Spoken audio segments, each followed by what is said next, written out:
Alors, si on peut avoir votre attention pour quelques dernières minutes, c'est promis. Maxime, tu voulais nous faire un petit point sur les financements européens et en particulier sur l'Enercom Facility. Ouais, je vous embête pas trop longtemps parce que je sais que tout le monde a envie d'aller boire une bière. Mais juste pour vous dire, on a parlé ce matin des subventions comme un des moyens aussi pour faire face aux difficultés des modèles économiques et pouvoir quand même produire, enfin, que vos projets restent viables. Et donc, parmi les subventions au niveau européen, il y a donc ce dispositif Enercom Facility, dont certains d'entre vous ont déjà pu entendre parler. J'ai pu en discuter avec certains d'entre vous. Mais donc là, l'idée, c'est vous de le représenter rapidement pour ceux qui ne le connaîtraient pas forcément. Donc c'est un mécanisme de soutien au niveau européen qui vise à aider des communautés énergétiques à pouvoir monter le business plan de leur projet. Donc c'est un mécanisme qui a été mis en place par un consortium d'acteurs au niveau européen, dont notamment Rescope, qui est un peu l'équivalent d'énergie partagée au niveau européen. Donc c'est un dispositif qui existe dans 29 pays différents dans l'Union européenne et quelques autres pays d'Europe. Et globalement, ça vous donne accès à une subvention de 45 000 € pour pouvoir monter le business plan de votre projet, ainsi que l'accès à un ensemble de supports de formation et de webinaires sur les modèles économiques pour vous aider et vous former sur comment développer le plan d'affaires et le modèle éco de votre projet. Donc il y a déjà eu une première phase de candidature l'année dernière en 2025. Et donc là, il y a une deuxième phase pour laquelle les collectifs qui ont déjà candidaté sur la première phase peuvent recandidater. Et c'est aussi bien évidemment ouvert à des nouvelles coopératives qui n'auraient pas candidaté sur la première phase. Donc là, cette deuxième phase, les délais sont assez restreints. La phase de candidature, elle est ouverte du 5 mai au 5 juillet. Donc ça s'adresse à des coopératives qui... il faut avoir un projet sur lequel vous êtes en train de travailler, vous êtes encore en phase de développement. Et l'idée, c'est que cette subvention, elle vous permette de financer le développement de votre plan d'affaires. Donc ça peut être pour financer tout type d'études autour du projet, juridique, technique, sur des projets d'autoconsommation collective, des études pour la recherche de consommateurs, par exemple. Et en plus de ça, ça peut aussi vous permettre de financer du temps... soit du temps salarié, soit des temps de prestat externe qui vous aideraient à travailler sur la mise en place et le développement de votre plan d'affaires. Donc voilà, ça c'est un des dispositifs existants au niveau européen sur lequel je travaille. Pour être éligible, donc, il faut juste que vous ayez une structure juridique déjà créée, que ce soit une asso ou une coopérative, et que vous soyez une coopérative en France, et que vous puissiez remplir les critères de la définition européenne de communauté énergétique. Donc vous aurez dans les slides un lien vers un petit questionnaire d'auto-évaluation qui vous permet de vérifier que vous êtes bien éligible. Logiquement, si vous êtes une coopérative citoyenne qui fonctionne selon les principes classiques des coopératives en France, il n'y a pas de raison que ça ne le fasse pas. Donc ouais, la difficulté, c'est de réussir à trouver un projet où vous êtes déjà un peu avancé, vous avez commencé le développement, mais où vous n'avez pas encore tous les éléments en tête et vous avez encore besoin de financer des études, du temps de travail pour monter le plan d'affaires. Et donc Enercom Facility vous permet d'avoir accès à une subvention et à des supports de formation qui vous aideront à monter le projet. Et donc si vous êtes sélectionné, les résultats seront à la rentrée là, en 2026, en septembre-octobre. Il y aura ensuite la seule exigence, il y a assez peu d'exigences après en termes de reporting, mais il faudra prévoir de monter le business plan et d'envoyer le document de business plan avec une analyse économique, technique, juridique du projet dans les 8 mois qui suivent la signature de l'accord de subvention. Et donc ça, sinon, après, au niveau du reporting, il y a assez peu de contraintes. Donc c'est l'avantage. Le dossier de candidature, il faut prévoir d'y passer un peu de temps et de le monter, parce qu'il y a quand même une forte concurrence au niveau européen. Mais ensuite, une fois que le dossier est créé, que vous candidatez, il y a assez peu d'exigences. Après, donc, l'idée aussi, au-delà d'Enercom Facility, il y a aussi régulièrement d'autres dispositifs de soutien qui sont mis en place au niveau européen. Notamment piloté par Rescope, mais pas que. Et donc nous, il y a un article sur le site d'énergie partagée qui recense les principaux dispositifs de soutien au niveau européen et qu'on essaye de mettre à jour le plus régulièrement possible sur le site. Et donc par exemple, il y a le Citizen Energy Advisory Hub qui en fait propose un accompagnement technique pour des coopératives qui selon le stade d'avancée de votre projet, il y a différents types d'accompagnement, que ce soit pour vous aider à mener des études, pour que ce soit piloter aussi le développement de vos plans d'affaires ou travailler sur le développement de votre projet. Et donc là, ça vous permettra, si vous êtes sélectionné, il y a une phase de candidature qui arrive là en juin 2026. Si vous êtes sélectionné, vous serez mis en relation avec des structures expertes qui auront du temps dédié pour vous accompagner dans le développement de votre projet. Voilà, on peut aussi citer Cross Border Energy Communities, qui vise à vous donner des subventions pour des coopératives transfrontalières. Donc ça nécessite d'être en partenariat et d'être sur un territoire où vous êtes en frontalier avec un autre pays européen. Mais il y a des subventions de 15 000 € pour vous aider à créer des projets sur des coopératives transfrontalières. Et après, il y a aussi, donc, je ne reviens pas sur l'ensemble des dispositifs, mais ils sont tous décrits dans cet article qui est sur le site Énergie Partagée. Et donc globalement, c'est une ressource intéressante à avoir en tête et que vous pouvez consulter un peu régulièrement pour voir s'il y a des dispositifs qui pourraient vous intéresser, sur lesquels vous pourriez candidater. Tac. Et voilà, juste vous rappeler que pour être en veille de manière générale sur les dispositifs de soutien européens, je vous ai remis le lien vers le portail de la Commission européenne qui vous permet de suivre un peu les appels à projets qui sont régulièrement publiés. Là, il y a aussi la newsletter de Rescope qui est un bon moyen d'information pour avoir accès à ce qui se fait au niveau européen et aux possibilités que vous pourriez avoir. Je vous ai remis aussi donc, les différents dispositifs au niveau global. Je ne rentre pas forcément dans les détails, les programmes FEDER, LIFE avec un nouvel appel à projet là, sur 2026 qui arrive, Horizon Europe plutôt sur la recherche, l'innovation. Mais voilà, en tout cas, c'est intéressant d'avoir en tête que ça peut être des sources de financement à aller chercher dans un contexte où, au niveau national, c'est parfois plus compliqué.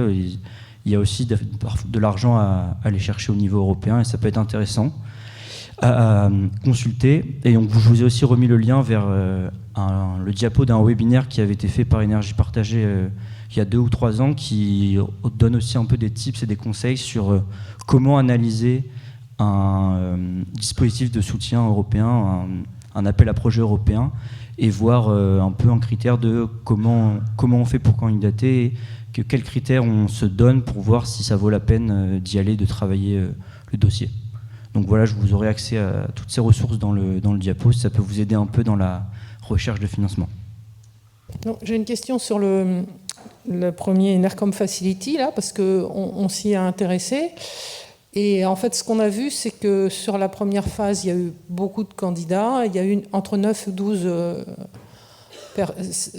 entreprises sélectionnées. Et il est aussi dit que toutes les entreprises qui ont candidaté, qui n'ont pas été sélectionnées, ont rencontré le jury, enfin ont un retour pour expliquer pourquoi ils n'avaient pas été. Donc on se pose la question, parce que si on se dit que s'il y en a 40 qui ont été rejetés, qui recandidatent avec une aide à la rédaction de leur dossier, on se demande si ça vaut vraiment la peine d'essayer, parce que nous, on va partir évidemment avec beaucoup moins de connaissances. Et donc, par ailleurs, ils avaient dit qu'il y avait des experts par pays sur ce projet-là. Est-ce que c'est Énergie Partagée qui connaît ça, ou est-ce qu'on peut joindre quelqu'un pour qu'il nous dise oui, votre projet,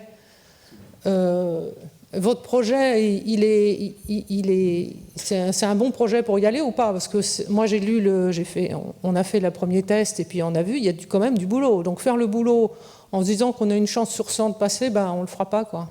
Donc on aimerait bien savoir si quelqu'un peut nous faire une estimation de notre projet et nous dire allez-y ou pas.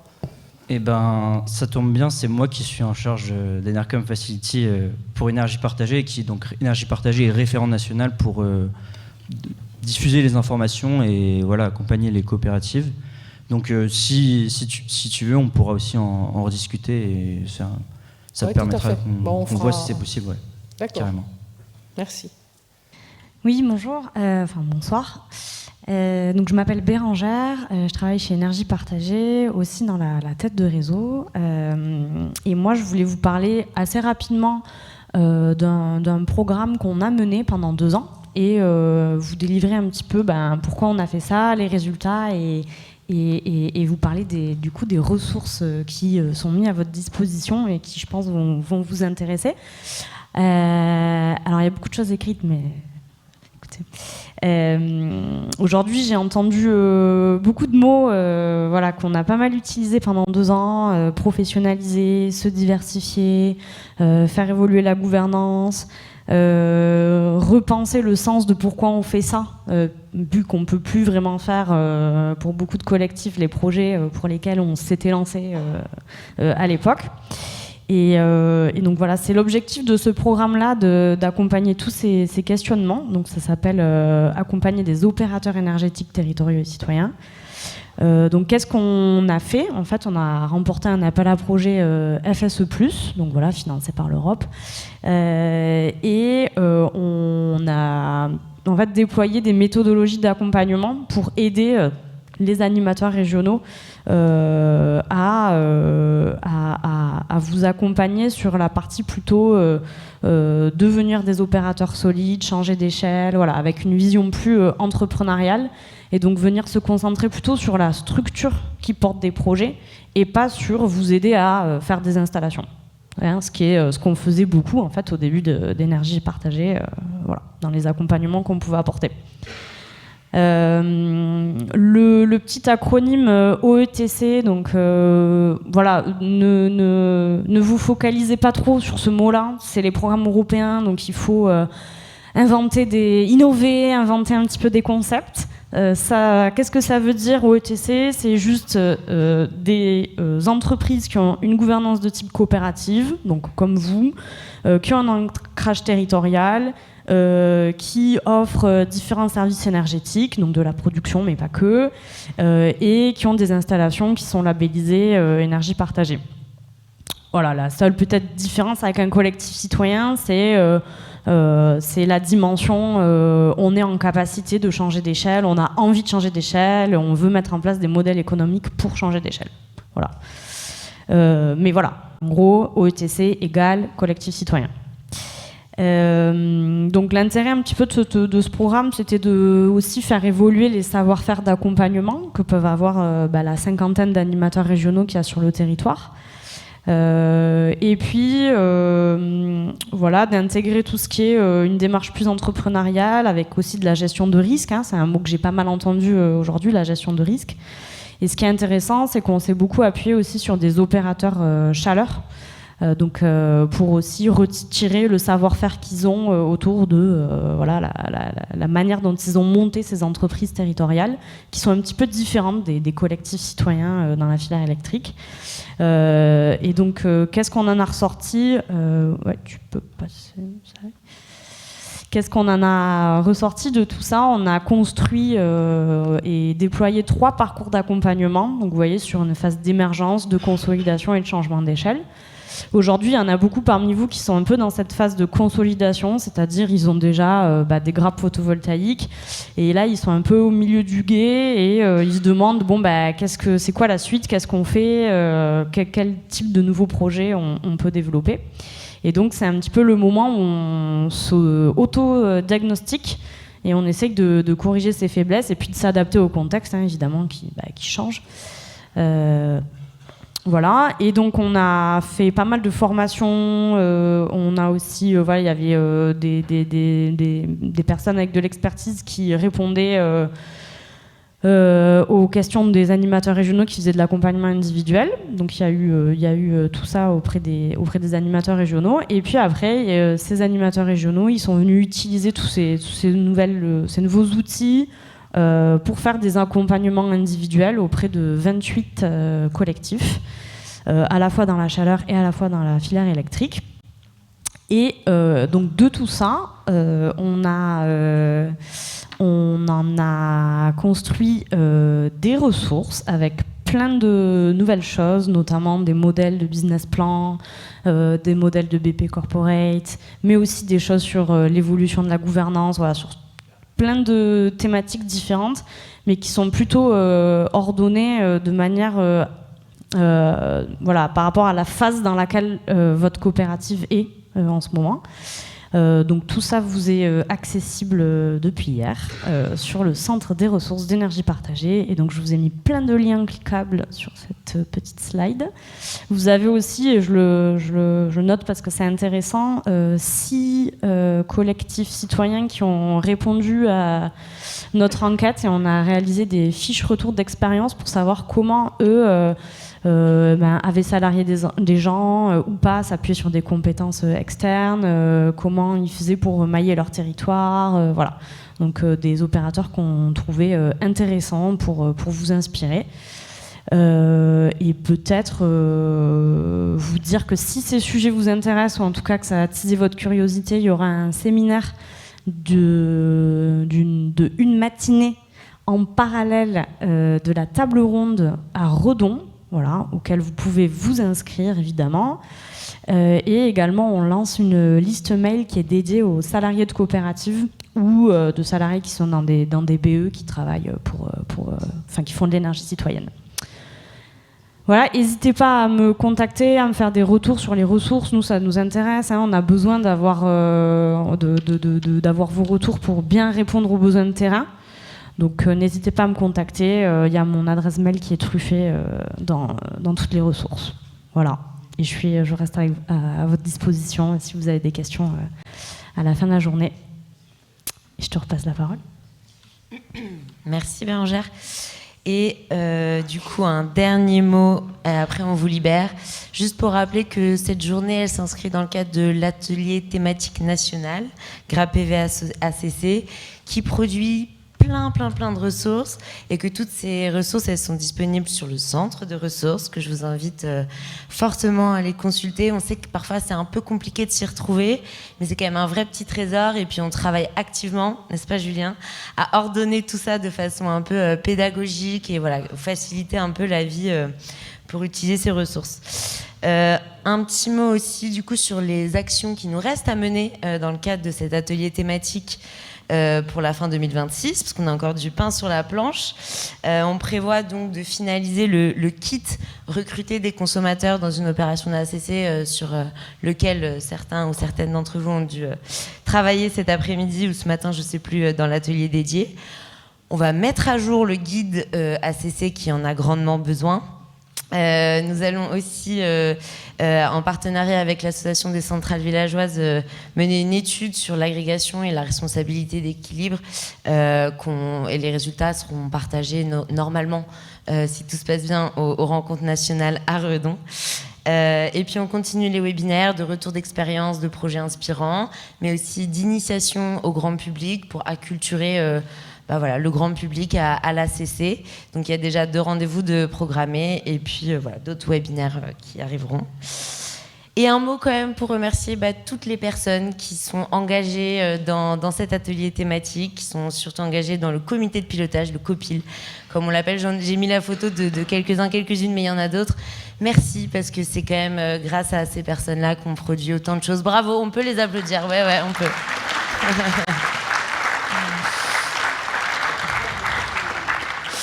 Et du coup, je vous invite chaleureusement, celles et ceux qui le souhaitent, qui le peuvent, à nous rejoindre parce qu'on fait beaucoup de choses, mais on peut faire plus. Et voilà, parfois on manque de ressources, donc on recrute, quoi. Voilà. Et se rappeler que c'est notre ADN de fabriquer du bien commun, de la compétence collective, et voilà. Et c'est la dernière slide de cette journée. Vous inviter à déjà consulter le planning des formations, des webinaires sur le site d'Énergie Partagée, à l'ajouter à votre barre des favoris et surtout à vous inscrire aux rencontres nationales qui auront lieu donc les 24 et 25 juin à Redon. Voilà. Et merci pour cette journée. J'espère que vous en avez bien profité. Et puis je vous invite à nous suivre pour aller trinquer ensemble aux copains d'abord. Voilà.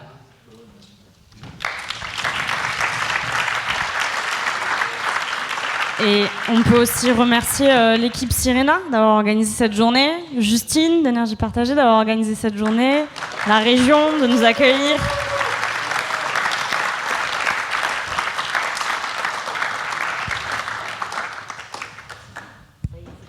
Et merci Énergie Partagée.